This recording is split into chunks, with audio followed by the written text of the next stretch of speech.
जा रहा है? उठा इसको, गोद में रखो अपनी। पता नहीं कहाँ पे ध्यान रहता है तुम्हारा।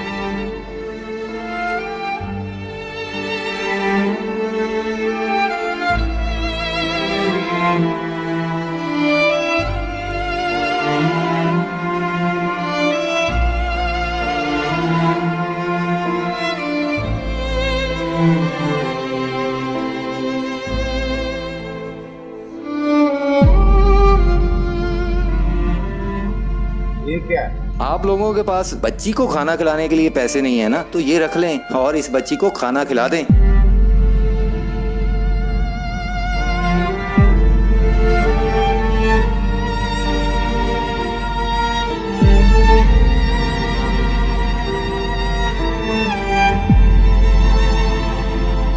जो तुम्हें गरीब है उन्हें वही खिलाओ जो तुम खाते हो, वही पहनाओ जो तुम पहनते हो, कि सबको अल्लाह ही की तरफ लौटना है और वो तुमसे तुम्हारे अमाल का हिसाब लेगा।